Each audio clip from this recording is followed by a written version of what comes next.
بسم اللہ الرحمن الرحیم۔ السلام علیکم ورحمۃ اللہ وبرکاتہ۔ ناظرین کرام، ایک انسان اپنی پوری زندگی نماز پڑھتا ہے، روزے رکھتا ہے، صدقہ و خیرات کرتا ہے اور راتوں کو اٹھ کر رب کو پکارتا ہے، لیکن کیا آپ نے کبھی تنہائی میں بیٹھ کر اپنے دل سے یہ سوال پوچھا ہے کہ ان تمام نیکیوں میں سے آخر وہ کون سی ایک نیکی ہے جو میرے رب کو سب سے زیادہ پسند ہے؟ وہ کون سا عمل ہے جس سے عرش کا مالک مسکرا دیتا ہے اور اپنے بندے پر رحمت کی چادر ڈال دیتا ہے؟ زیادہ تر لوگ اس کا جواب غلط دیتے ہیں۔ اکثر لوگ سمجھتے ہیں کہ شاید سب سے بڑا عمل صرف وہ ہے جو بہت مشکل ہو یا جس میں بہت زیادہ مال خرچ ہو، لیکن سچائی اس سے بالکل مختلف اور حیران کن ہے۔ آج کی اس ویڈیو میں ہم قرآن مجید اور صحیح احادیث کی روشنی میں اس راز سے پردہ اٹھائیں گے۔ آپ اس ویڈیو کو آخر تک ضرور دیکھیے گا، کیونکہ ویڈیو کے آخر میں ہم وہ مبارک حدیث بیان کریں گے جو ہر مسلمان کے دل کو ہلا کر رکھ دے گی، اور اس کے بعد آپ کی زندگی اور نیکیوں کے بارے میں سوچنے کا انداز ہمیشہ کے لیے بدل جائے گا۔ آئیے سب سے پہلے یہ سمجھتے ہیں کہ اللہ تبارک و تعالیٰ کے نزدیک نیکی کی اصل حقیقت کیا ہے۔ ہم دن رات محنت کرتے ہیں، لیکن کیا ہماری نیکی اللہ تبارک و تعالیٰ کے یہاں قبول بھی ہو رہی ہے؟ علماء کرام فرماتے ہیں کہ کسی بھی عمل کی قبولیت کے لیے دو بنیادی شرائط کا ہونا ضروری ہے۔ پہلی شرط ہے اخلاص، یعنی عمل صرف اور صرف اللہ تبارک و تعالیٰ کی رضا کے لیے ہو، اس میں کسی کی دکھاوے یا تعریف کی چاہت نہ ہو۔ اور دوسری شرط ہے اتباع سنت، یعنی وہ عمل نبی کریم صلی اللہ علیہ وسلم کے بتائے ہوئے طریقے کے مطابق ہو۔ اگر عمل میں دنیا کی نمائش آ جائے تو پہاڑ برابر نیکی بھی رائیگاں چلی جاتی ہے، اور اگر سنت کے مطابق نہ ہو تو مردود ہو جاتی ہے۔ اب یہاں ایک لمحے کے لیے سوچئے، کیا ہم جو اعمال روزانہ کر رہے ہیں ان میں اخلاص اور سنت کی پیروی موجود ہے؟ اب آتے ہیں قرآن مجید کی طرف کہ ہمارا خالق و مالک قرآن کریم میں اپنے محبوب اعمال کے بارے میں کیا فرماتا ہے۔ اللہ سبحانہ و تعالی سورۃ البقرہ میں ارشاد فرماتا ہے، الذین ينفقون اموالهم باللیل والنہار سرا وعلانیۃ فلہم اجرہم عند ربہم ولا خوف علیہم ولا هم یحزنون۔ ترجمہ، جو لوگ اپنے مال رات اور دن چھپ کر اور اعلانیہ یعنی اللہ تبارک و تعالیٰ کی راہ میں خرچ کرتے ہیں، ان کا اجر ان کے رب کے پاس ہے، اور ان پر کوئی خوف ہوگا اور نہ وہ غمگین ہوں گے۔ اس آیت کریمہ کی مختصر مگر مؤثر تشریح یہ ہے کہ اللہ تبارک و تعالیٰ کو بندے کی وہ سخاوت انتہائی محبوب ہے جو مسلسل ہو اور خالص اللہ تبارک و تعالیٰ کی رضا کے لیے ہو۔ جب انسان اپنے حلال مال سے ضرورت مندوں کی مدد کرتا ہے تو اللہ تبارک و تعالیٰ اسے قیامت کے دن خوف اور غم سے نجات عطا فرما دیتا ہے۔ کیا آپ جانتے ہیں کہ قرآن مجید میں ایک اور ایسا عمل بھی بیان ہوا ہے جو اللہ تبارک و تعالیٰ سے محبت کا سب سے بڑا ثبوت ہے؟ آئیے اب صحیح احادیث مبارکہ کا مطالعہ کرتے ہیں، جہاں صحابہ کرام رضوان اللہ علیہم اجمعین نے براہ راست رسول اللہ صلی اللہ علیہ وسلم سے یہی سوال پوچھا تھا۔ صحیح بخاری اور صحیح مسلم کی متفق علیہ روایت ہے، حضرت عبداللہ بن مسعود رضی اللہ تعالی عنہ بیان کرتے ہیں کہ میں نے رسول اللہ صلی اللہ علیہ وسلم سے عرض کیا، اللہ تعالیٰ کے نزدیک کون سا عمل سب سے زیادہ محبوب ہے؟ آپ صلی اللہ علیہ وسلم نے فرمایا، وقت پر نماز پڑھنا۔ میں نے عرض کیا، پھر کون سا؟ آپ صلی اللہ علیہ وسلم نے فرمایا، والدین کے ساتھ حسن سلوک کرنا۔ میں نے عرض کیا، پھر کون سا؟ آپ صلی اللہ علیہ وسلم نے فرمایا، اللہ تبارک و تعالیٰ کی راہ میں جہاد کرنا۔ سبحان اللہ! ذرا اس حدیث کے عمق پر غور کیجیے۔ نبی اکرم صلی اللہ علیہ وسلم نے سب سے پہلے وقت پر نماز کا ذکر فرمایا۔ اس کی حکمت یہ ہے کہ نماز بندے کا اپنے رب سے تعلق کا سب سے بڑا ذریعہ ہے۔ جو شخص اذان سنتے ہی تمام کام چھوڑ کر رب کے حضور کھڑا ہو جاتا ہے، وہ گویا اپنے رب کی پکار کو ہر چیز پر ترجیح دیتا ہے۔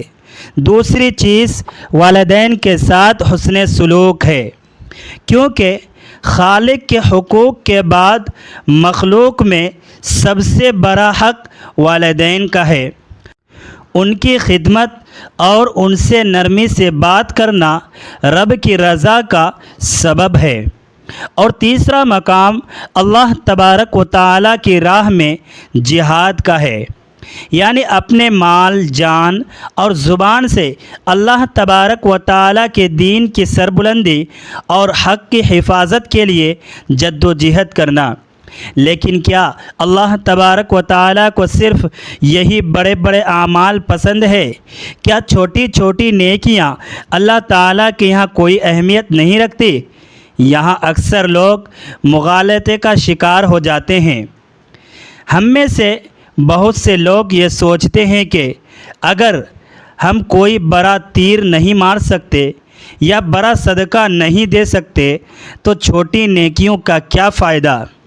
لیکن صحیح حدیث اس سوچ کو بالکل رد کر دیتی ہے۔ صحیح مسلم کی روایت میں رسول اللہ صلی اللہ علیہ وسلم نے فرمایا، کسی نیکی کو حقیر نہ سمجھو، خواہ اپنے بھائی سے مسکراتے ہوئے ملنا ہی کیوں نہ ہو۔ صحیح مسلم حدیث نمبر 2626۔ ایک اور صحیح حدیث میں آتا ہے کہ آپ صلی اللہ علیہ وسلم نے فرمایا، مسلمان کا اپنے بھائی کو دیکھ کر مسکرانا بھی صدقہ ہے۔ اسی طرح سلام میں پہل کرنا، راستے سے کسی تکلیف دہ چیز جیسے پتھر یا کانٹے کو ہٹا دینا اور اچھے اخلاق سے بات کرنا، یہ تمام وہ چھوٹے چھوٹے اعمال ہیں جن پر اللہ تبارک و تعالی بے حساب اجر عطا فرماتا ہے۔ حضرت ابو ہریرہ رضی اللہ تعالی عنہ سے روایت ہے کہ نبی کریم صلی اللہ علیہ وسلم نے فرمایا، ایک شخص راستے پر جا رہا تھا کہ اس نے کانٹے دار ٹہنی دیکھی اور اسے ہٹا دیا۔ اللہ تبارک و تعالیٰ نے اس کا یہ عمل قبول فرمایا اور اس کی مغفرت کر دی۔ صحیح بخاری حدیث نمبر 652۔ سنن ابو داود کی صحیح روایت کے مطابق آپ صلی اللہ علیہ وسلم نے فرمایا، قیامت کے دن مومن کے میزان میں سب سے بھاری چیز اس کے اچھے اخلاق ہوں گے۔ سبحان اللہ! کتنا مہربان ہے ہمارا رب کہ راستے سے ایک کانٹا ہٹا دینے پر بھی مغفرت کا پروانہ عطا فرما دیتا ہے۔ کیا آپ نے کبھی غور کیا کہ قرآن کریم میں اللہ تبارک و تعالی نے کن خاص صفات کے حامل لوگوں سے اپنی محبت کا اعلان فرماتا ہے؟ آئیے اب ان اعمال پر بات کرتے ہیں جن سے اللہ تبارک و تعالی براہ راست محبت کرتا ہے۔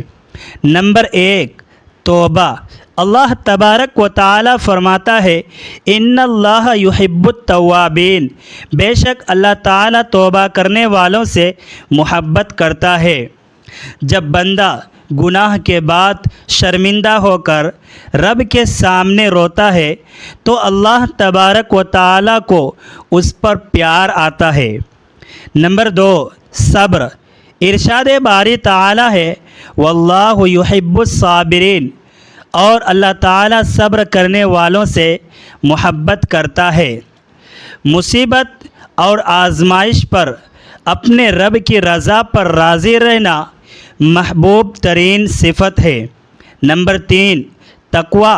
فرمایا ان اللہ یحب المتقین، پس بے شک اللہ تعالیٰ پرہیزگاروں سے محبت کرتا ہے۔ سورہ آل عمران آیت نمبر 76۔ دل میں اللہ تعالیٰ کا خوف رکھنا اور گناہوں سے بچنا تقوی ہے۔ نمبر 4، احسان۔ ارشاد ہے وَأَحْسِنُوا إِنَّ اللَّهَ يُحِبُّ الْمُحْسِنِينَ، اور احسان کرو، بے شک اللہ تعالیٰ احسان کرنے والوں سے محبت کرتا ہے۔ معاملات میں بہترین رویہ اختیار کرنا احسان ہے۔ نمبر 5، انصاف۔ فرمایا ان اللہ یحب المقسطین، بے شک اللہ تبارک و تعالی انصاف کرنے والوں سے محبت کرتا ہے۔ اپنے فیصلوں اور بول چال میں عدل قائم رکھنا اللہ تبارک و تعالی کو حد درجہ پسند ہے۔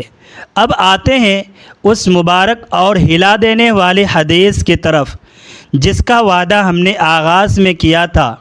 سنن النسائی اور صحیح الترغیب و ترہیب کی صحیح روایت ہے، حضرت ابو ہریرہ رضی اللہ تعالی عنہ بیان کرتے ہیں کہ رسول اللہ صلی اللہ علیہ وسلم نے فرمایا قیامت کے دن سب سے پہلے جن 3 لوگوں کا فیصلہ کیا جائے گا اور جنہیں جہنم میں جھونکا جائے گا ان میں ایک قاری قرآن، ایک سخی اور ایک شہید ہوگا۔ صحیح مسلم حدیث نمبر 1905۔ جب شہید سے پوچھا جائے گا کہ تو نے کیا کیا، وہ کہے گا میں تیرے راستے میں لڑا اور شہید ہوا۔ اللہ تبارک و تعالی فرمائے گا تو جھوٹا ہے، تو اس لیے لڑا تھا تاکہ لوگ تجھے بہادر کہے، سو وہ کہہ دیا گیا۔ پھر اسے منہ کے بل گھسیٹ کر جہنم میں ڈال دیا جائے گا۔ اسی طرح سخی اور قاری قرآن کے ساتھ بھی ہوگا، کیونکہ ان کے عمل میں اخلاص نہیں تھا، صرف لوگوں کی واہ واہ مقصود تھی۔ اللہ اکبر۔ یہ حدیث ہر مسلمان کا دل دہلا دینے کے لیے کافی ہے۔ نیکی کتنی ہی بڑی کیوں نہ ہو، اگر اس میں اخلاص نہ ہو تو وہ جہنم کا سبب بن سکتی ہے۔ آئیے اب تک کی گفتگو کا مختصر خلاصہ کر لیتے ہیں۔ اللہ تبارک و تعالیٰ کے نزدیک کسی بھی عمل کی قبولیت کے لیے اخلاص اور سنت کی پیروی لازم شرط ہے۔ سب سے محبوب اعمال وقت پر نماز پڑھنا، والدین کے ساتھ حسن سلوک اور راہ خدا میں جد و جہد کرنا ہے۔ چھوٹی نیکیاں جیسے مسکرانا، اچھے اخلاق، راستے سے تکلیف دہ چیز ہٹانا اور ذکر و استغفار اللہ تبارک و تعالیٰ کے ہاں بہت بلند مقام رکھتی ہے۔ اللہ تبارک و تعالیٰ توبہ کرنے والوں، صبر کرنے والوں، تقوی اختیار کرنے والوں، احسان کرنے والوں اور انصاف کرنے والوں سے محبت فرماتا ہے۔ اور سب سے اہم بات یہ ہے کہ عمل جتنا بھی ہو اسے دکھاوے سے پاک ہونا چاہیے، کیونکہ اخلاص کے بغیر بڑی سے بڑی نیکی بھی تباہی کا باعث بن سکتی ہے۔ آئیے مل کر اپنے رب کے حضور انتہائی عاجزی اور رقت کے ساتھ ہاتھ اٹھاتے ہیں۔ اے اللہ، اے ہمارے غفور و رحیم پروردگار، ہم تیرے عاجز اور گنہگار بندے تیرے در پر حاضر ہیں۔ اے ہمارے رب، ہمارے تمام پچھلے گناہوں کو معاف فرما، ہمارے دلوں میں کامل ایمان، پختہ اخلاص اور تقوی پیدا فرما۔ اے اللہ، ہمیں جو بھی نیکی کرنے کی توفیق دے اسے صرف اور صرف اپنی رضا کے لیے قبول فرما، اور اس میں سے ریاکاری اور دکھلاوے کا زہر نکال دے۔ اے پروردگار، ہمیں وقت پر خشوع و خضوع کے ساتھ نمازیں پڑھنے کی توفیق عطا فرما۔ ہمارے والدین کا سایہ ہم پر سلامت رکھ، ان کی خدمت کرنے کی توفیق دے، اور جو دنیا سے رخصت ہو چکے ہیں ان کی کامل مغفرت فرما۔ اے رب کریم، ہمارے رزق میں حلال و کشادہ برکت عطا فرما، ہماری اولادوں کو نیک صالح اور آنکھوں کی ٹھنڈک بنا۔ اے اللہ، جب ہمارا اس دنیا سے کوچنے کا وقت آئے تو ہماری زبانوں پر کلمہ طیبہ لا الہ الا اللہ محمد الرسول اللہ جاری فرمانا، اور ہمارا خاتمہ ایمان پر بالخیر فرمانا۔ آمین یا رب العالمین۔ ناظرین کرام، اگر اس ویڈیو نے آپ کے دل پر اثر کیا ہے اور آپ کے اندر نیکی اور اخلاص کا جذبہ بیدار ہوا ہے تو اس خیر کے پیغام کو دوسروں تک پہنچانا بھی ایک عظیم نیکی ہے۔ اس ویڈیو کو لائک کیجئے، اپنے دوستوں اور احباب کے ساتھ شیئر کیجئے، اور کمنٹ سیکشن میں آمین لکھ کر اپنے جذبات کا اظہار کیجئے۔ مزید ایسے ہی مستند اور ایمان افروز ویڈیوز کے لیے ہمارے چینل کو سبسکرائب کرنا نہ بھولیے۔ اللہ تبارک و تعالی آپ سب کا حامی و ناصر ہو۔ السلام علیکم ورحمۃ اللہ وبرکاتہ۔